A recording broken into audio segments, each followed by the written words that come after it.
帕儿。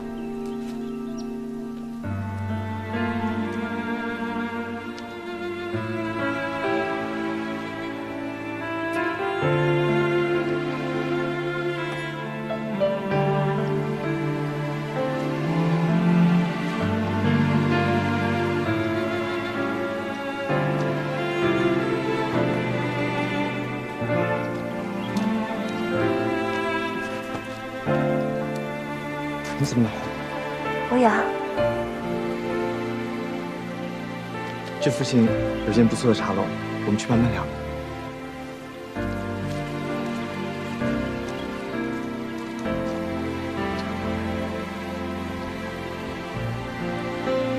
下去。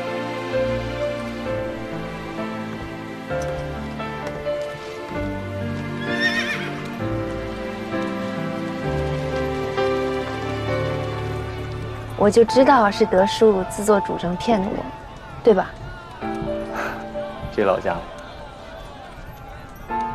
哎，我这个心啊，七上八下了大半个月，直到此时此刻，才算是真正定了下来。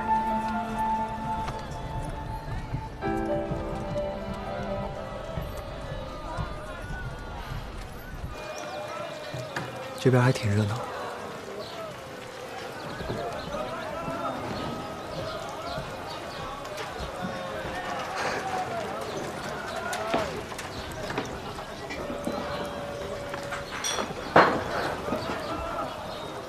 坐吧。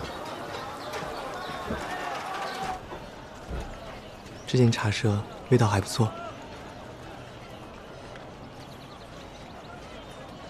哎，东京怎么还在用煎茶？南北风俗大有不同，不妨也尝一尝东京茶的味道。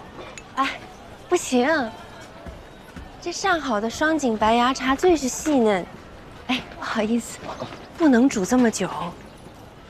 须得用滚水煮上5息，然后再倒入茶末之中，这样才能显得其鲜香嫩绿。对了，调子也最好用银的，铁器会有生涩之味。小娘子竟然是行家，受教了。下去吧，自己来。是。你好久没喝我点的茶了吧？孩儿。跟你说啊，这东京也有不如钱塘的地方。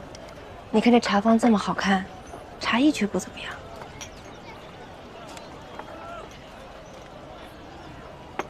帕儿。嗯？我有话跟你说。哦。我们的婚事放在年底，你看如何？当然没问题啦，我又不急这一时。对了，朝廷收了你什么款？还有这么快啊？琼林宴刚开办没多久，进士们须得毕见完官家，才能正式授予官职。一日未得世职，就一日不得算是真正的官身。帕儿，也正是因为这个，我不得不委屈你。我一定会给你一个最盛大的婚礼。不过这一切，须得等我跟那高家娘子成婚之后半年。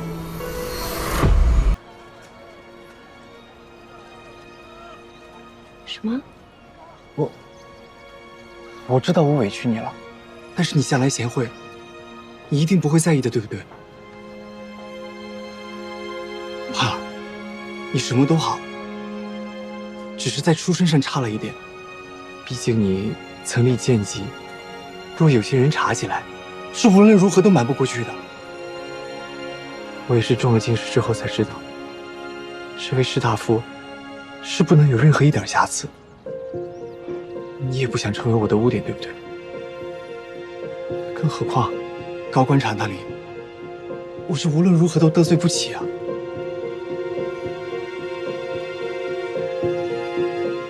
可你刚才说，是德叔骗了我。我是怕你太过激动，才没敢说实话。哈，我们在佛前许下的3生3世，我从来没有忘记过。我只是没有办法让你做正妻而已。不过你放心，即便我娶了高氏，也不会让你受到一点影响。我绝不会让你在他面前伏低作小，或让你另居别院，不会受到任何打扰。而将来你的孩子，也可以记在正室名下。你是说我的孩子以后还要认别人当娘？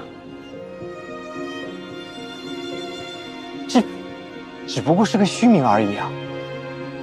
我们亲生的骨肉，你还怕以后会不孝敬你吗？怕。为了咱们以后的好日子，也为了我的官身，你就在名分上面稍稍的让着一步，好不好？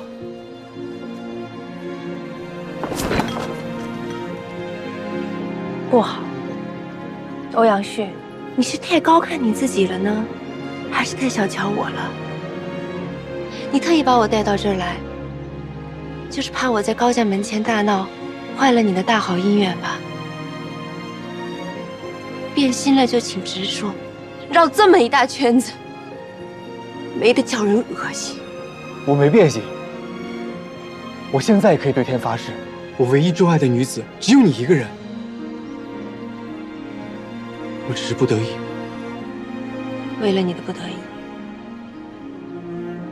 你就可以背信弃义，悔婚再娶。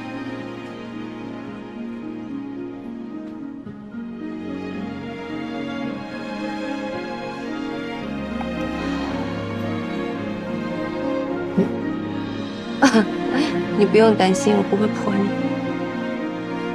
我不远千里到这来找你，其实心里还是存了万一的侥幸。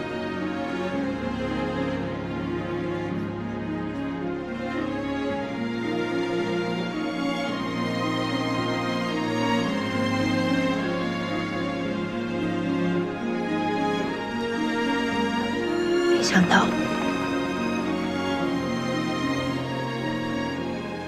还是让我失望了。东京真是富贵迷人眼，深情不堪许。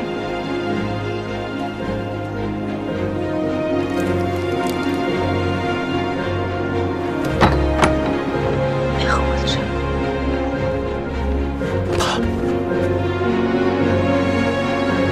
我赵盼儿永不为妾。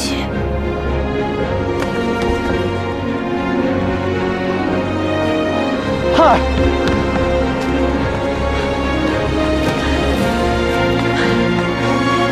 盼儿，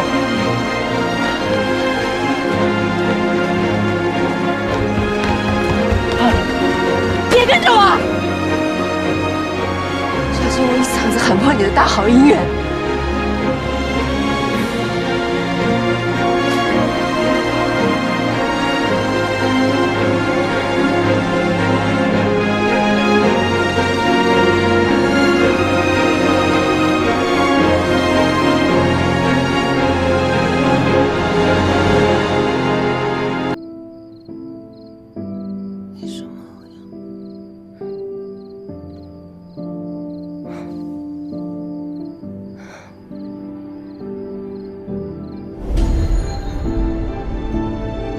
盼儿，等我此番高中啊，我一定3书6礼把你娶进门。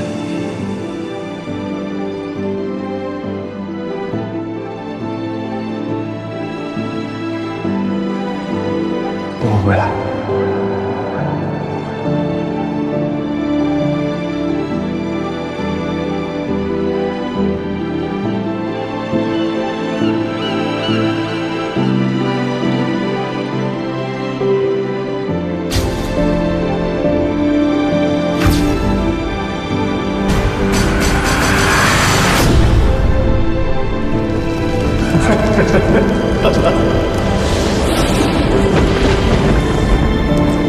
为什么？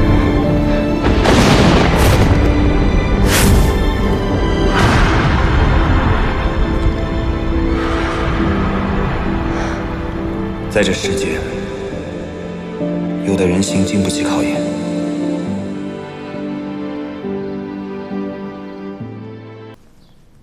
盼儿，你醒了？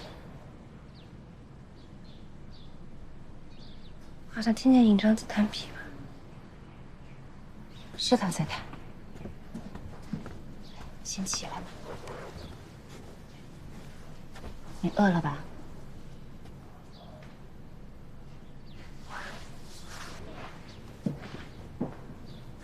我不饿，但是我想吃点东西。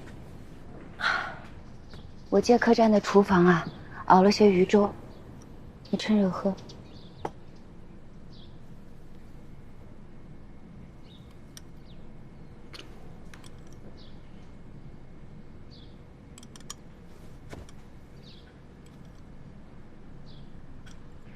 你喉咙还肿着，慢些吃。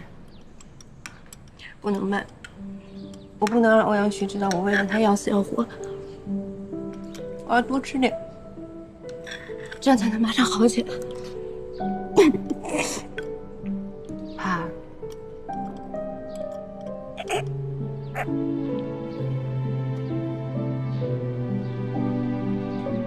我一点都不伤心，真的。为这种畜生难过不值得。盼儿，你要赶快好起来，咱们才能慢慢想法子对付他，不能就这么算了。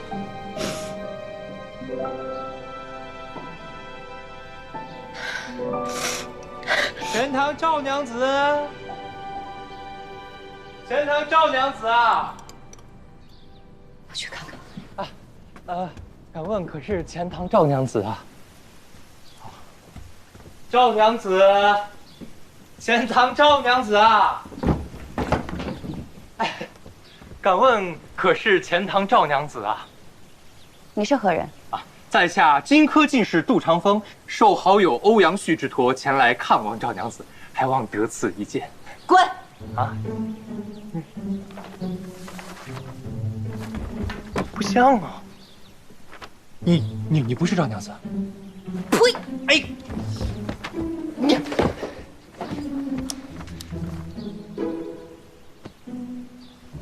你是谁啊？你是欧阳旭什么人？我就是盼儿什么人？你这女子好生无礼啊！我要见的是赵娘子，你为何从中阻挠啊？亏你是个进士啊，书都读到狗肚子里了。刺是什么意思？你不明白？刺就是想见你就见你，不想见你就得滚。哎，你这女子，你吃了暴仗了你啊？怎么那么厉害？你三娘，让他进来。盼儿，哎。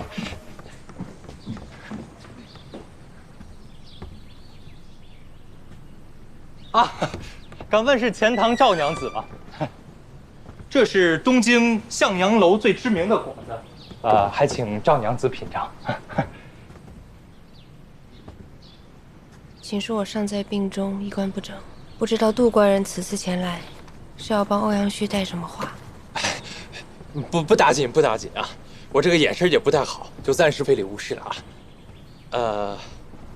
其实我本次前来呢，并非是受欧阳所托，而是我自己实在看不下去，才拿着你这副肖像一家一家客栈寻来，主动劝说的。那就恕我直言了，欧阳对你一片深情，你却是倨傲无礼，心胸狭隘，口口声声不愿为妾，真是犹如你才情俱佳的令名啊！你在那胡说什么呢你？啊，没事，你让他继续说。那我就继续了啊。欧阳才思机敏，又是荆轲进士，你能得他青眼，亦是三生有幸，怎能一言不合就大打出手呢？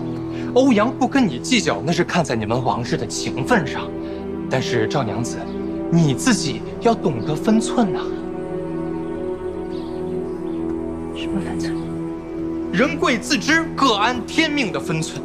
你明知道自己是贱籍出身，就更应该思过长勉，贤良淑慎，怎能还口口声声不甘为妾？你要知道，像高氏那样的名门千金，才应当是欧阳的良配。啊，当然我知道你自视颇高，可那霍小玉乃是亲王之女，从良之后不也是身居侧室吗？做人呐，不能太贪心啊。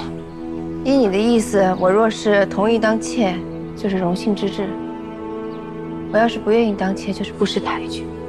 不错。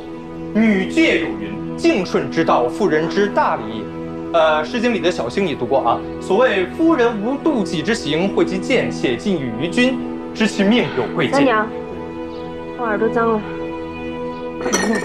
哎，我还有一段没背完呢啊。知其命有贵贱，能知其心。哎，我没说完。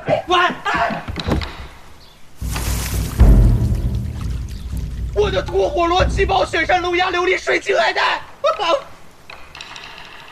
你陪我爱戴，你给我捞回来。爱什么戴呀？爱戴不戴？赶紧滚！你这女子粗俗无礼，不知所谓。我现在算是看明白了，欧阳不纳赵氏才是好事，谁敢要你们这样的泼妇啊？你再说一句。哪一句？泼妇那一句。你都听见了，你还问我？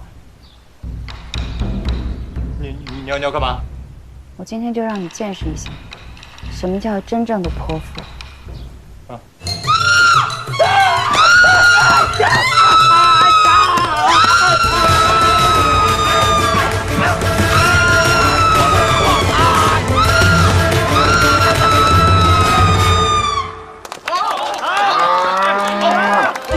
你这玩意都不用死读了几本破书了不起啊？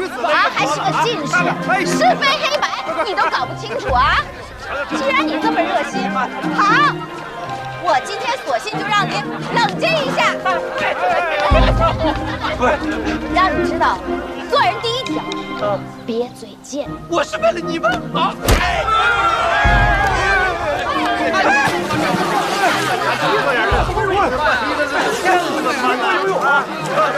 你怎么把他气死了？多危险呀！我不会水，就会水，危险呀！接一个哈。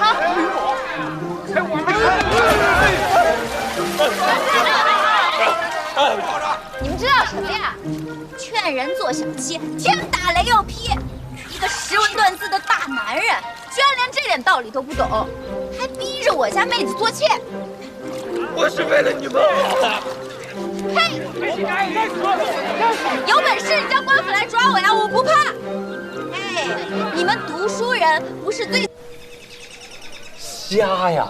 啊，那么大个的虾从我嘴里吐出来，这弄得我无地自容啊！哎，杜兄，这虾你不觉得跟你挺合适的吗？我给你看这个不是为了让你嘲笑我啊，我是想证明我真的被他们弄得很惨啊！我。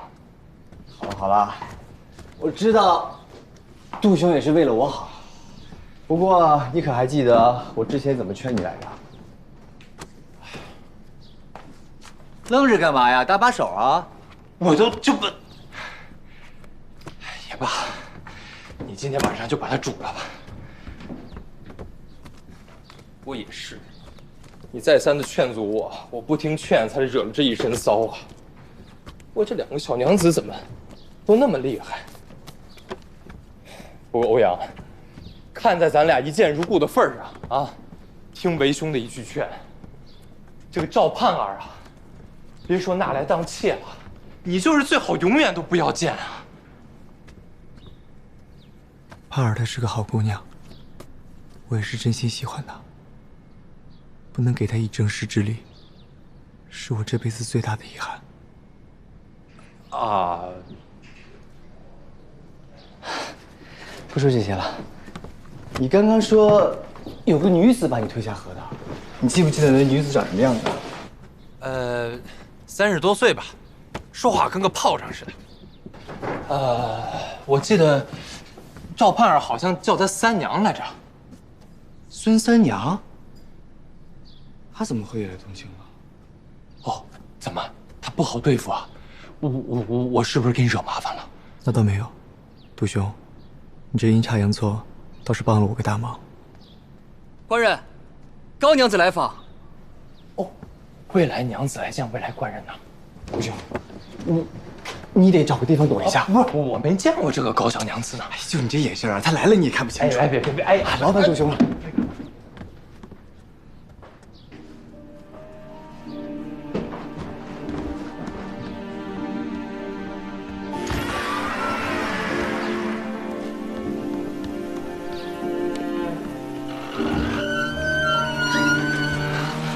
见过高娘子。今儿入宫的时候，我从姑母那儿得了一块好墨，就想着给你送过来，瞧瞧，喜欢吗？贤妃娘娘的墨，自然是天下难得的珍品，怎么可以给我一个柴门子的用呢？那有什么？不过是块墨而已。等咱们以后成亲了，进宫谢恩的时候，找官家讨几块玉墨来，又不是什么难事。还有，我都跟你说了多少次了，以后别那么见外，叫我阿慧，记住了吗？那我还是叫你惠娘吧。那好吧。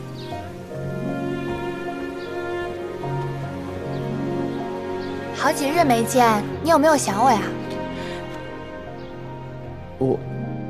姑娘，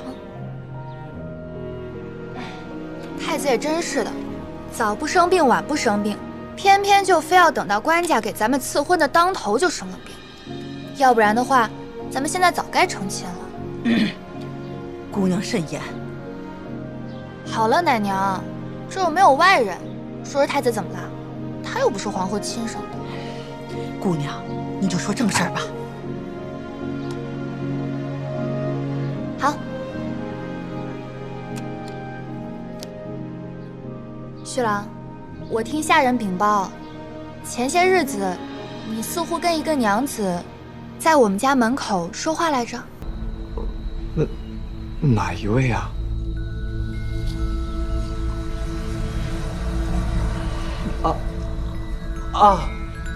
应该是王嫂子吧？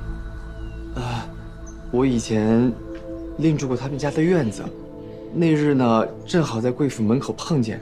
好啦，不管是王嫂子也好，还是什么其他的娘子也好，只要是对你好的人，就都是我的贵人。之前定亲的时候没来得及说，我绝对不是那种拈酸吃醋的性子。你要是之前有什么红颜知己，不妨早些接进京来，我和她们姐妹相称，和睦相处，以后一起吟诗作画，研习女工，岂不是美事一件？谁在那儿？不必担忧，不是什么外人，是从小到大照顾我的管家德叔。只不过这几日他得了麻疹，所以我就安排他在耳房休息。麻疹啊！奶娘，不是很严重的。德叔，我知道你的意思了，我一定会牢牢记着欧阳家的家训，此生绝不纳二色。真的吗？可是我之前听说，有好多小娘子都爱招惹你。欧阳官人若是能说到做到，那是最好不过。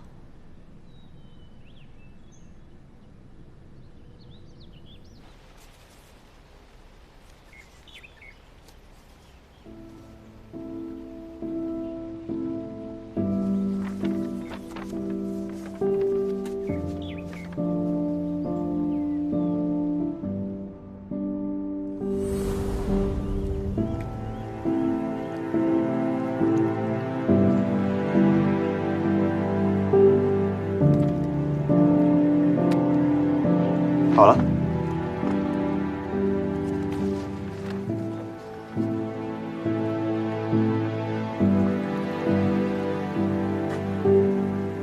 哈哈，你把我画好看了，我哪有那么好看？瞎说，我比例不够，都没有画出你一半的美来。8月15日，钱塘顾月小筑，欧阳季明。你名旭，字季明，但是我还是喜欢叫你欧阳。如果你哪天叫我旭郎的话，我就会更高兴。等你哪天帮我带上钗子再说吧。那好，一言为定。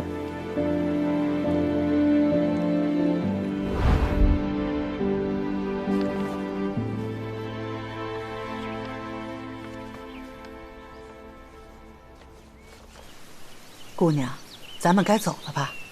咸平郡主府上的宴席一刻也不能耽误啊。哦，都耽搁这么久了，奶娘，你先到外面等我吧。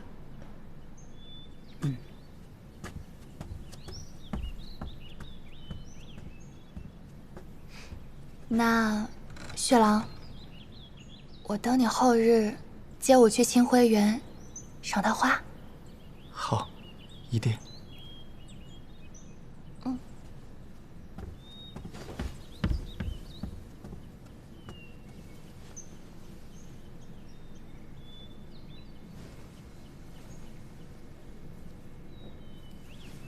出来吧。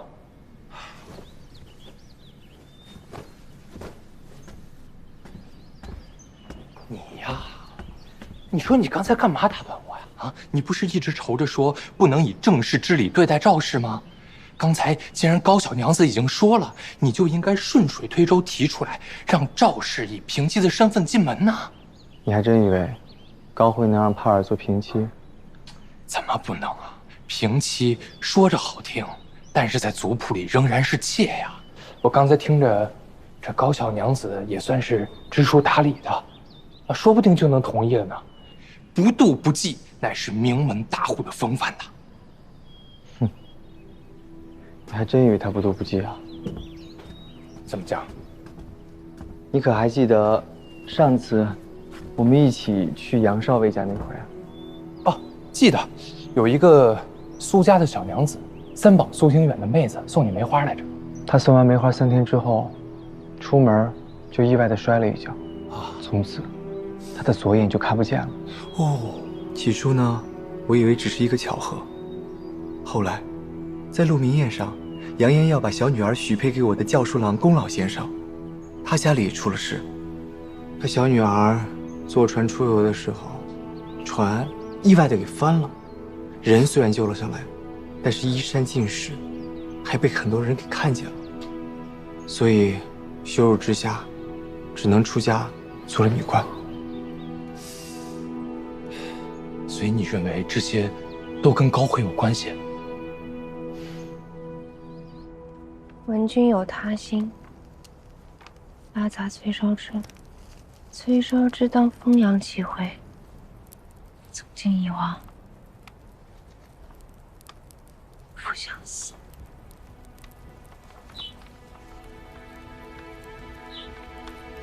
相思与君绝。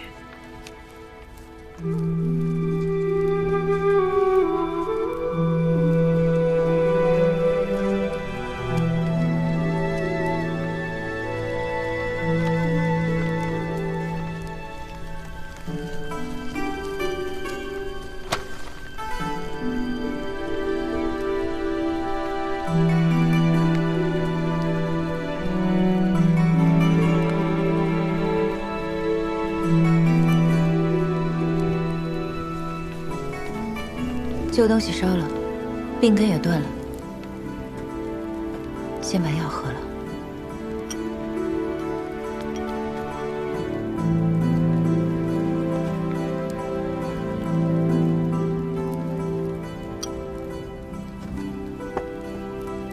以后我们作何打算？你是想去官府告欧阳旭，还是回钱塘？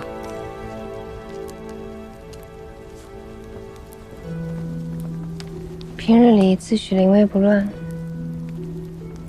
出了这档子事，脑子跟浆糊一样，什么都想不起来。你打算怎么办？我打算拟一份契书。好。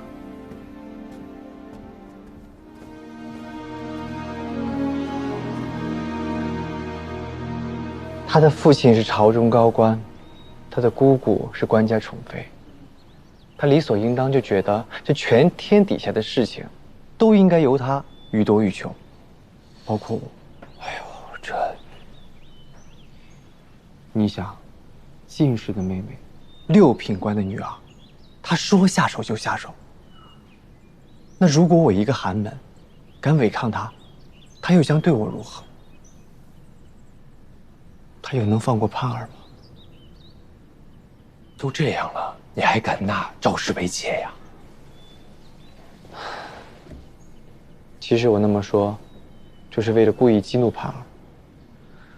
我太了解她了，她哪能受得了将其为妾的侮辱？只要她拂袖而去，只要高慧不知道她的存在，我就能够保她平安。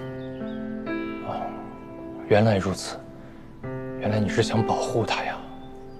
你想让她生气，借此离开东京。怪不得你说把我扔进河里帮了你大忙。其实，打从定情的那一刻起，我这心里头就只有盼儿一个人。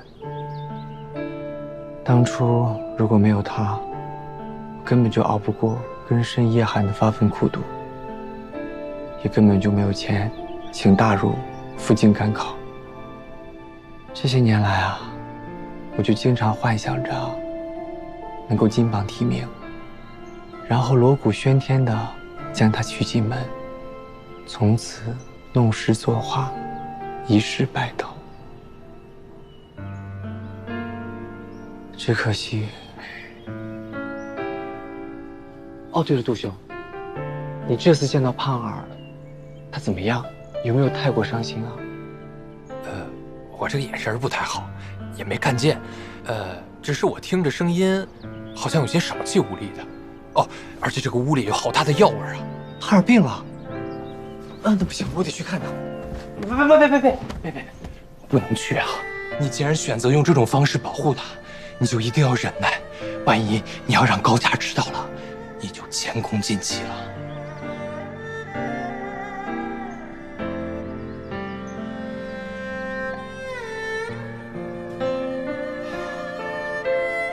是啊，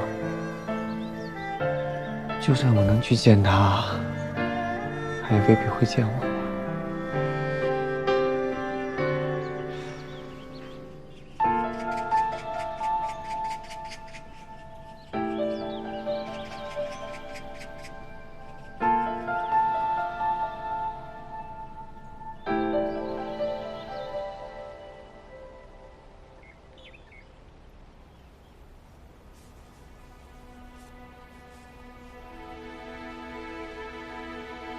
顾千帆，如果你看到这份契书，一定会取笑我前后不一的吧？可是尹章是我的责任，就算我不是什么富贵人家，公子王孙，我也一定得为他遮风挡雨。所以，用一份死去的爱情，去换尹章后半辈子的幸福，我不会后悔。盼儿，你是怎么找到我这里的？我给了高家门口的卖花女10文钱，她就告诉我你在这儿。几日不见，你怎么清点了那么多？因为我有心肝。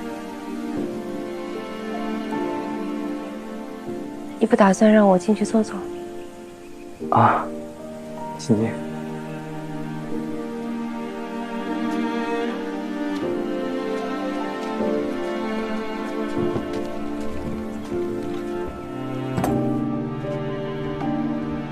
请吧。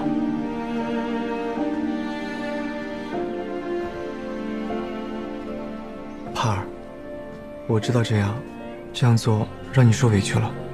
不过你放心，以后的日子我会对你好的。而且，高家那个娘子昨天来的时候也说了，她会和你和睦相处，妻妾相得。那就祝你啊，多纳美妾，后院风流。可是，我就恕不相陪了。欧阳官人，我今天来找你，只是想跟你做一笔交易。交易？你给德叔的钱，买得断我救你命的恩，却赎不了你背信悔婚的情。我是绝对不会自贬为妾的。你若是想和我了断姻缘，干干净净的去做高家的乘龙快婿，最好按这份契书上的去做，否则我一定不会让你好过。第一，你当时曾在我爹娘的灵前，以女婿的身份发誓说要护我一生周全。现在你既然要悔婚，就烦你再手写一封退婚书，好让我回钱塘的时候可以捎给我爹娘，也算是有个交代。第二，你曾经应许过尹章，说一旦为官就要帮他脱籍放粮。现在你已经是高家贵婿，想必也不难做到。第三，我的那张夜宴图，你说要带到东京来请名师装裱，现在也请归还于你。对我这样的生意人来说，契书比发誓更有效。你要是能做到这3点，我就给你路归路，桥归桥，非黄泉不相逢，宁枉死无相干。但是，你要是做不到，我定会把咱们当初有婚约的事情闹得天下皆知。到时候，你若是青云路断，就别怪我心狠。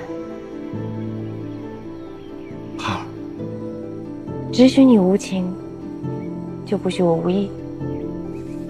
这份契书，你到底同不同意？现在的我可没什么耐心，我数10下，1、2、3。我答应你。果然。花儿呢？我现在就去找来给你。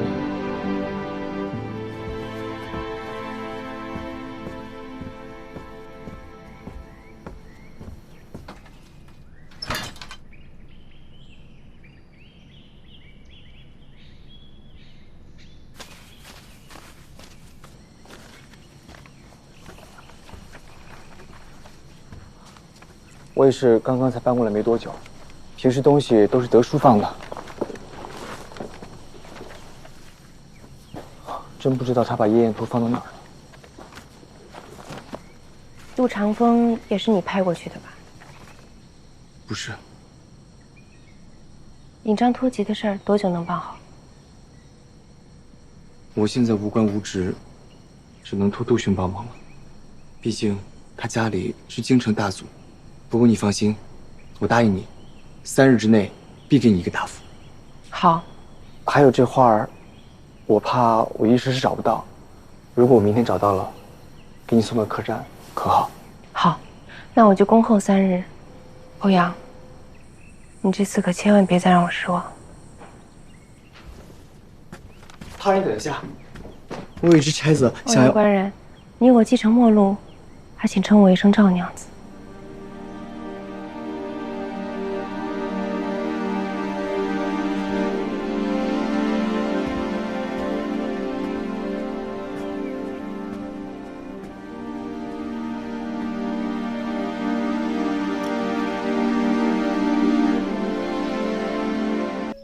没有啊，你走了之后，我专门吩咐下人去你那儿清点，没落下什么东西啊。那不然，那幅画真的被德叔误送给老师了？误送？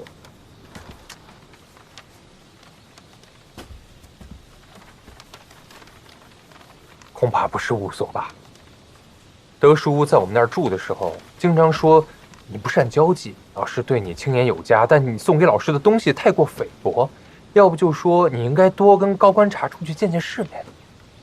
如果那幅画春宴图还是夜宴图的，如果真的是王矮的真迹，那被德叔加进礼单也就不奇怪了。那该如何是好啊？没法子啊，这老师罢相外放，你此时去讨画，那岂不成人走茶凉落井下石的小人了吗？那此事也只能日后再说了。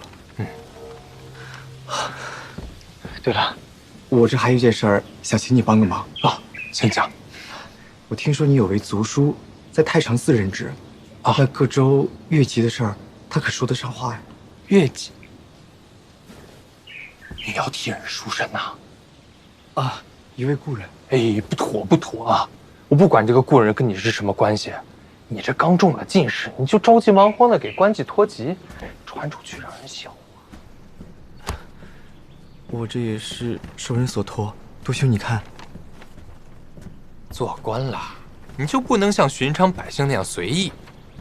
而且咱们马上就要避见受师职了，这时候要是啊，传出点风声，让言官参你一本，把你下放到偏远的小县，或者是拖上几年让你首选，这辈子就完了。若真是那样，兴许还是好事呢。我要是被贬官，想必那高回便看不上我了吧？未必，以高家的行事风格，多半是不会退婚。只消在这里边随意放上点什么。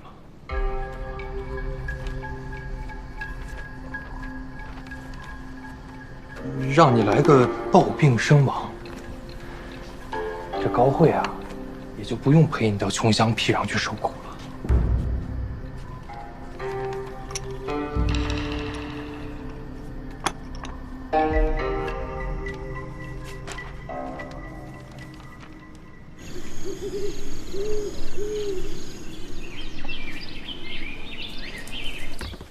主人，德叔回来了。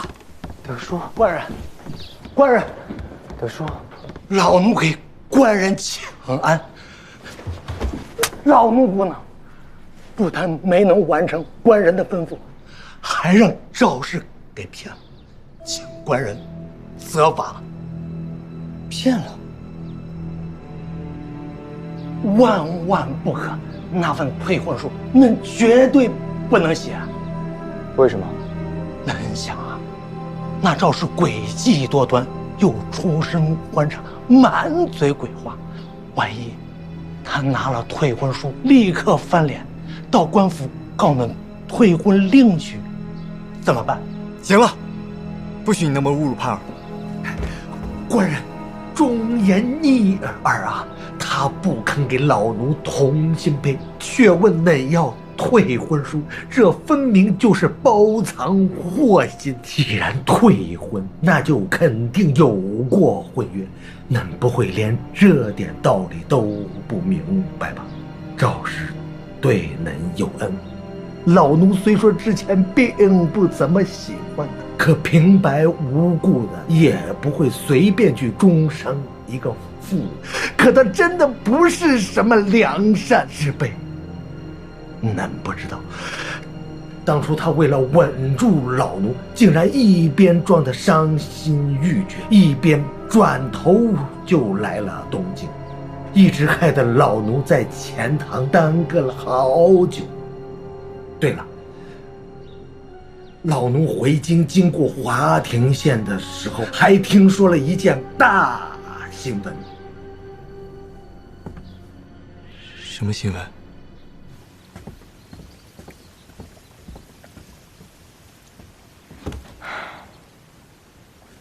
欧阳旭怎么还不来啊？他不会又想说了不算吧？我是3天前的申时找的他，现在刚过中午，还没到3天整。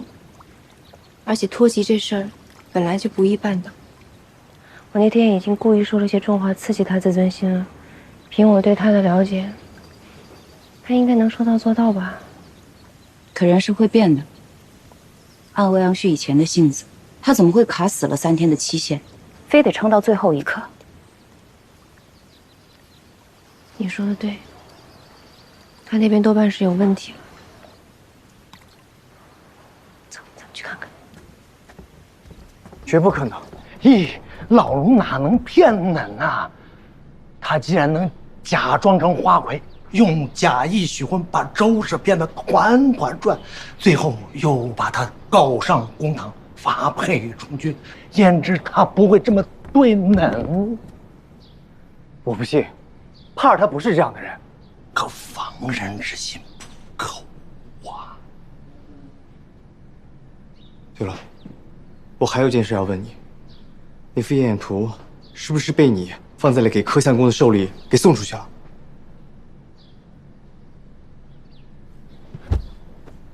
老奴有罪，老奴有罪。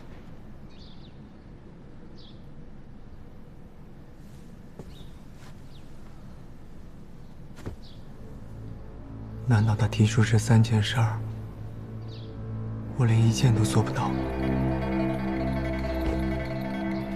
老奴惹祸。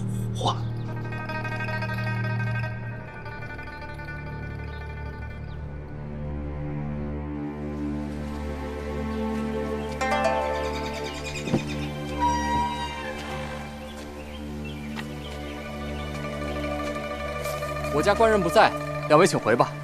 我3天前才来过，你忘了？我跟欧阳旭约好了，不然你让我们进去等吧。哎，不行，德叔说过了，谁也不让进。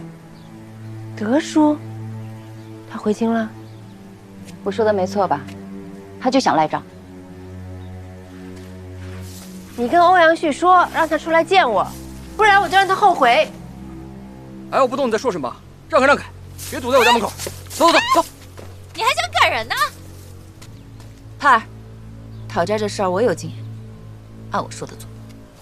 咱们俩呀，一个堵前门，一个堵后门，就这么跟他耗着。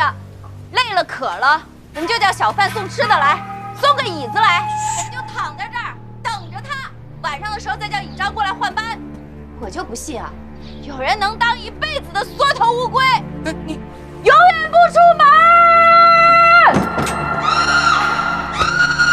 这是官人，老奴没说错吧？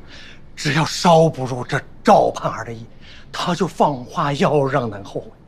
那要真替他做了那3件事，以后还不被他给搓磨死？那现在怎么办？官人放心，老奴猜到孙三娘会使这种泼妇手段，所以早就已经安排好了。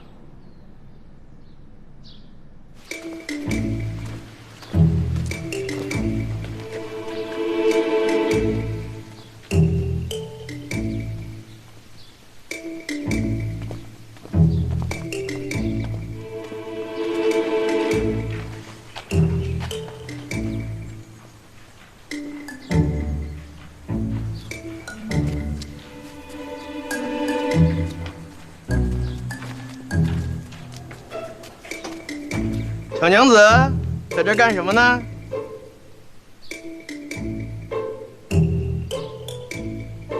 小娘子看的好生眼熟啊，咱们是不是在哪儿见过？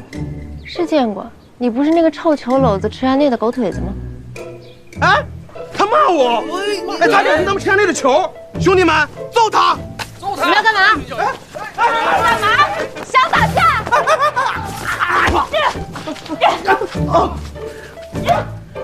救命啊！臭婆娘当街打男人了！是不是屋里人让你来的？里面有个糟老头子，给了我2贯钱让我过来的，怎么了？真是没说错，这人一旦做了官，心也狠了，手段也辣了。那你想干嘛？还想找茬是吧？你等我起来等，我跟你没完！三娘，点他龙虎穴，让他这辈子都生不了孩子啊！哦，点了你的龙虎穴，你再也生不了孩子了。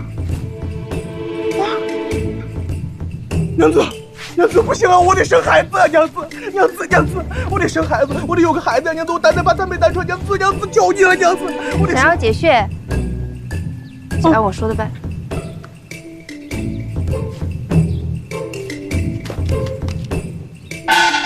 有借无还，天理难；有借无还，天理难；有借无还，天理难。这个胖子居然还真喜欢点穴，男儿本来就不会生孩子的嘛，真是个猪脑子。哼！哎，你跟谁学的这些唬人的招式？当然是跟顾千帆，在钱塘的时候，他就问我，如果欧阳旭跟傅新贵一样变了心，我该怎么办？顾千帆就跟我说，其实你有没有想过，三娘的丈夫会因为钱财而动心一情？难道你那个欧阳就不会吗？我相信他的为人。他是什么样的人，我一点都不关心，我关心的是你。你能不能回答我？如果欧阳他真的变了心，你会不会像三娘一样悔不当初？其实我当时已经心虚了，但是我还要强撑着告诉他，我相信自己的选择，相信欧阳旭的为人。我跟欧阳旭是我这18年以来最开心快活的日子。就算他变了心，愿意做别人的东床快婿，我也不后悔和他有过一段美好的时光。好啊，那我希望到时候你比三娘要坚强一些，不要因为一时想不开而落了手。你为什么对欧阳一直有偏见，觉得他会辜负我？我跟他素不相识，谈不上有偏见，而是这些年我在皇城司居域见过太多的人，这让我觉得，在这世界，有的人心经不起考验。事实证明，他一点都没错，是我自己一直在骗自己。这个世界上最不可测的就是人心。这就是你说的早有安排？谁知道这赵盼儿使的什么毒计，叫了这么多人？老奴安排的地痞肯定被他们赶走了。你再这么吵下去的话，传到高家，我们就完了。不行，官人现在不能露面。你让开！老奴无能，官人责罚，官人责罚。老奴无能，老奴无能，你就会说一句老奴无能，你是不是合着你只要说了这句话，我就必须得原谅你啊？德叔，多少次了？多少次你自作主张？当初让你去钱塘告诉盼儿，我高中之后由家中叔伯安排另娶，你非得去显摆高家赐婚，把他惹急了来了东京。后来我让你去给老师送礼吧，你非得自作主张去把叶眼图嫁进去，害得我没有办法答应盼儿，搞得两头为难。现在可倒好，你还和地痞连上手了。你这哪是我欧阳家的中仆啊？你分明是欧阳家的祖宗！是你们逼我的。德叔，我写封信，你想办法帮我送出去。他们堵着门，你只能从后面的果洞钻出去了。放心吧，老奴一定能钻出去。盼儿姐因为我要脱籍，她还去找欧阳旭了。那这怎么能行呢？盼儿姐那么喜欢欧阳旭，那她这会儿有多难受啊！不行，我得去灭他。哎，你别去，你让他自己静一静，坐下。哎，来，喝。按欧阳旭现在这个样子呀，他们俩8成好不了。欧阳旭竟然这样对姐姐，他还找何四这样的地痞来欺负我们，亏他还是个进士，这个人怎么这么坏呀？印章，我今天跟你说这些呢，是想你心里有个数。欧阳旭已经不是从前的那个他了。他要是趁着你一个人落单的时候，派人来找你麻烦，你可千万要警醒些，别被欺负了。还有啊，盼儿那边啊，你也少问，有什么不明白的呢，你就来找我。我看盼儿她现在心里又厌烦，又难过，可她为了你呢，也没有办法，不然啊，她跟欧阳旭半个字都不想再说了。盼儿姐她是我亲姐姐，要不是因为我，她也不会再去找欧阳旭的。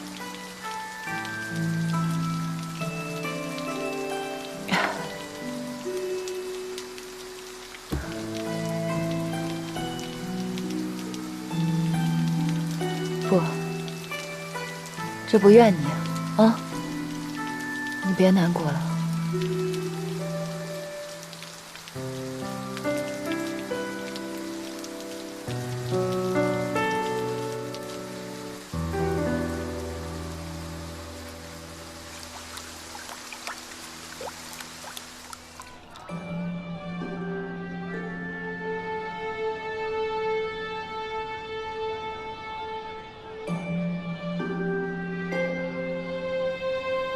蓝的，他怎么还没回来？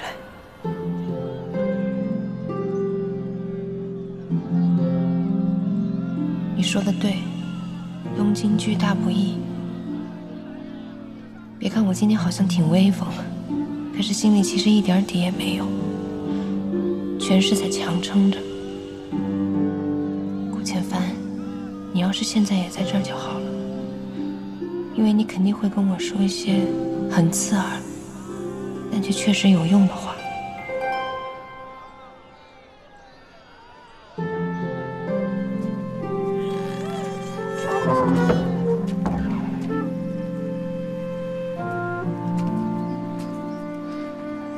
这是赵娘子开的，她还真行。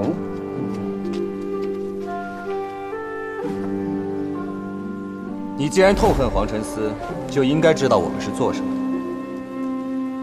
若你如实招来的话，我暂且可以放你一马；但是如果你巧言令色，刻意隐瞒，我敢保证，不出3日，我会让钱塘的每一个大小百姓都对你的陈年旧事如数家珍。算了日子，他这会儿应该已经到东京了吧？您是不是还挺挂记他的？他现在估计已经成为探花娘子了，我挂记他干什么？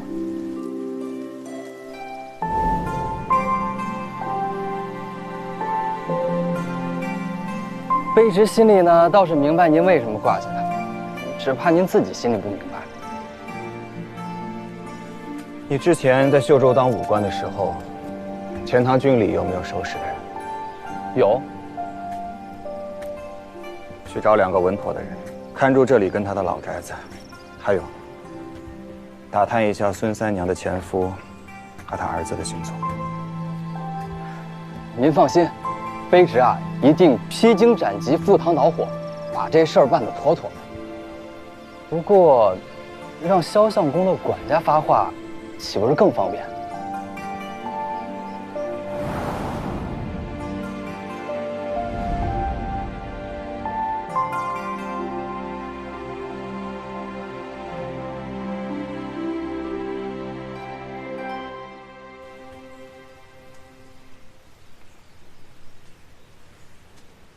我信不过萧家。嗯？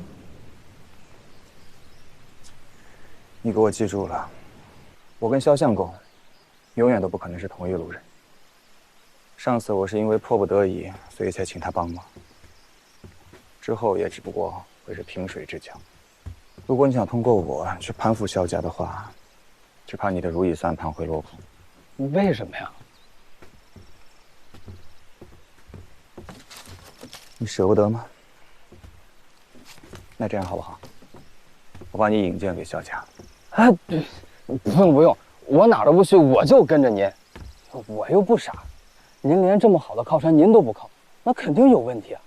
而且我以前就经常听说，这个萧相公的名声可不太好，老兵祥瑞、奉承官家、大兴土木这种事儿就不用说了。而且啊，他还拍皇后娘娘的马屁，欺上瞒下，排除异己。还联合那个后党啊，去对付那个老柯相，说这种奸臣有什么可跟的？你是不是觉得自己很聪明？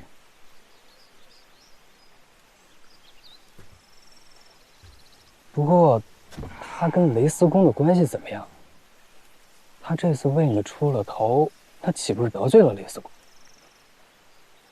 这雷司公可是打小就跟着官家一起长大的，这个。大奸相碰上大阉贼，到底哪个更厉害？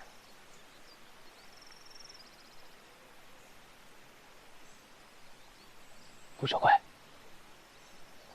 那个我口渴了，我去找点水喝啊。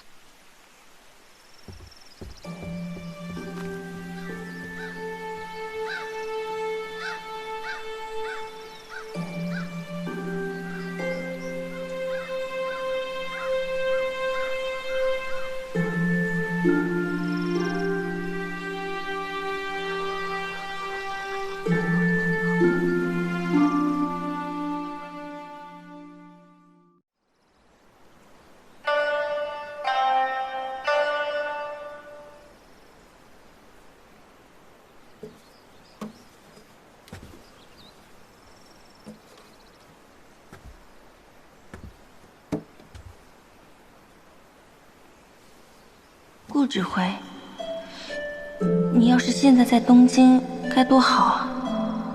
你那么有本事，肯定不会眼睁睁地看着盼儿姐被人欺负。对了，你还是皇城司的大官，没准你发句话，也能帮我脱了越级。要是真的那样的话，不管你要我做什么，我都愿意。